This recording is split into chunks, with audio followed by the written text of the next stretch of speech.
A very warm welcome to Wellbeing Core. This is Lola speaking. I'm a pharmacist, a well-being coach and a nutritional therapist. So last week, I touched on stress. The topic was stress. And the key point there in last week's video was about stressors. And I also mentioned about what the stressors are for most of us. You can add to this list, but for most people, these are what the stressors are. And the takeaway from last week was to actually identify what your stressors are, and then to differentiate them into stresses or stressors that you can do something about and those you can't do anything about. So controllable or uncontrollable stressors. So that was the highlight of last week's video.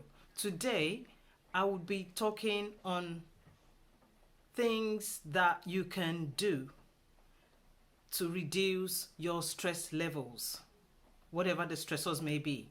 So these are things that you can do to bring down your stress hormones, your cortisol level, your adrenaline level, which on the long run would help your mental health and your physical health. It would help to improve your health and reduce the impact of the stressor on your health. So first, now there are about 11 points, and I don't want this to be too long. So I would actually breeze through them a little bit, but I would list them at the bottom of this video and just write points and tips at the bottom of this video for you. So first would be food and fluid. During times of stress, the body makes use of a lot more nutrients than normal. So the body is more demanding at those times than normal. So it is paramount that you ensure that you are actually eating nutritious meals and you are drinking adequate amounts of fluid. When I talk of adequate amounts of fluid, well, that can be relative, but in another video, I will be talking about fluid intake. So, but eating nutritious meals and adequate fluid intake is important for times of stress. The next is exercise. Exercise comes up in everything.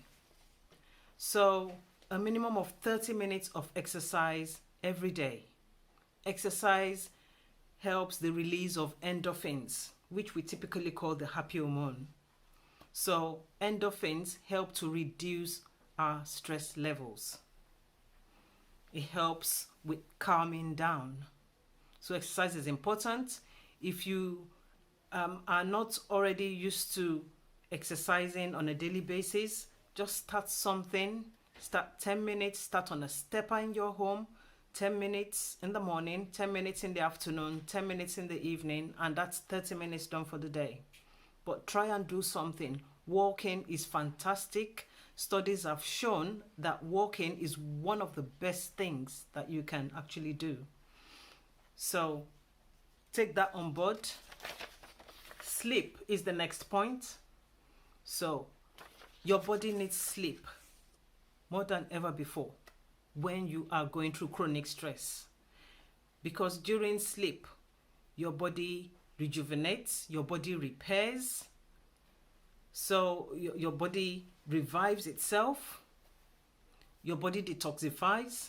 So during periods of stress, your liver, your kidneys, they need all the support that they need to be able to detoxify very well. And of course, during sleep, energy is also produced. So you need good sleep. Sleep can be a bit of a catch-22 situation sometimes. The reason being, sleeplessness can be one of the symptoms of chronic stress. So, and if that's the case, then I did a video on sleep also. There are tips in there which talk about how you can help yourself to get good quality sleep. If you've gone through the tips and you're still not having a good night's sleep, please speak to your health practitioner, because you need sleep for your body to recover from illness. You need sleep for your body to recover from stress. The next point, purpose. Purpose. So the reason for our being, that is so intricately intertwined with our well-being. So if you're working and living in your purpose during periods of stress, you would feel the stress, but you wouldn't feel it as much, because you're working in your purpose. Everybody will feel stress, whether they're in their purpose, living their purpose or not. But if you are in your purpose, it goes a very long way. So, identifying your purpose, well, that's for another video, but try to identify it if you can, and make sure you're working and living in your purpose. That would help your stress levels. Next is to socialize. So, during periods of chronic stress, engage with your friends, good relationships. So, interacting with people who you know love you and that you love back. People that you can trust to call upon at any time. So make sure you're engaging with your friends. It will help to calm you down. It will help to bring down your cortisol level. It will help to bring down your adrenaline levels. It will help to even have somebody to talk to if you feel like talking about the stressful situation. So, socialize. Next is hobby. And so this refers to activities that you actually enjoy doing. You know, you find fun in doing this activity. You enjoy it, you love it, and you're happy when you're doing this activity. So whatever it is that is your hobby, identify it if you don't already know what your hobbies are. You know, it could be, you know, things from singing, from, reading, writing, drawing, painting, walking. It could be a whole load of things. Engage in your hobby. Now, especially when you're going through periods of high stress, make sure you consistently engage in your hobby. So if you love painting, do a little painting every day. Do a little drawing every day if that is what you love. Do a little writing every day if that's what you enjoy. And next is meditation. Meditation. A lot of us have heard about meditation. There are loads of apps on meditation out there as well.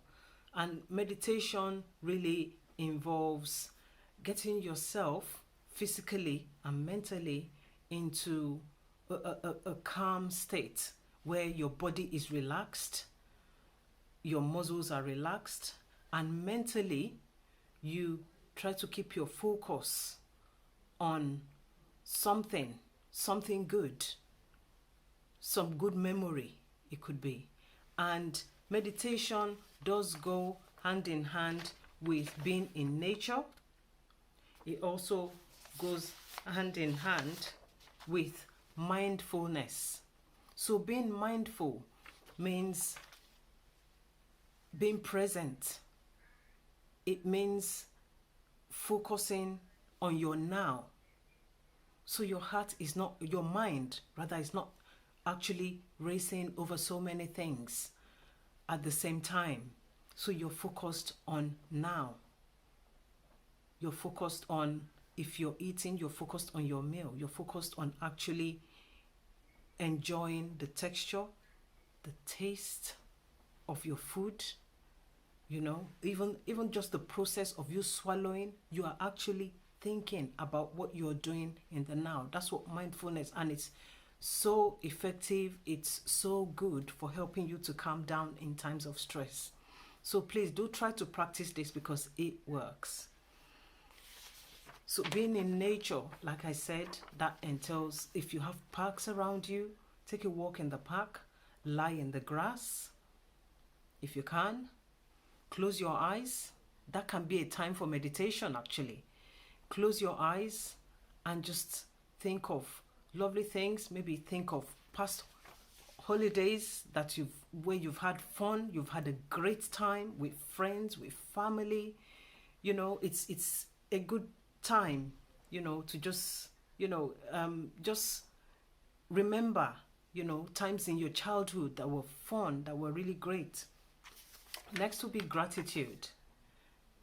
Now, I've heard people talk about keeping gratitude journals, and it's really useful and it's well worth doing, because it's amazing how if you kept a journal just for that purpose, and every single day you made a note of something you're grateful for, by the end of a month, say, and you look back, it's amazing.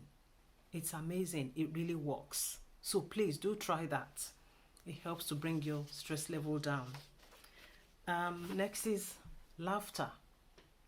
Okay, there are studies that have shown that laughter is medicine. Laughter is healing. So honestly, if you look around and you really can't find anything to laugh about, just make the conscious effort and just tune into a comedy. Get on YouTube, listen to a comedy and have a laugh. Have a good laugh. It's healing, it's calming, it's relaxing. Look into your album. Look at your childhood photos. They would make you laugh. Some of them would really make you laugh. And lastly would be expectation. So by this I mean the expectations of other people from you and the expectations of you from yourself. So with other people's expectations of you, you can manage that by helping people around you, friends, family, to understand what you can and what you cannot do. And this really enables you to create a boundary for yourself. And everybody around you understands where you stand. When it comes to workplace, now it's if you feel like unnecessary high demands are being placed on you, high targets are being expected of you, then it's time to have a meeting with your manager. It's time to have a meeting with your supervisor. Discuss it, because not discussing it just makes things worse further down the line. So discuss it and make it clear that you need support in order to achieve what is being expected of you, in order to achieve these high goals that is being expected of you. So that's the last point, and I hope that you are able to at least pick, here and there. You may not necessarily be able to apply everything, obviously, but do make use of these tips to help yourself to bring down your stress levels. So please don't forget, please subscribe, please leave a comment, and thank you for listening, and I will see you in my next video. Take care. You can live long and live well at the same time. Thank you. Bye-bye.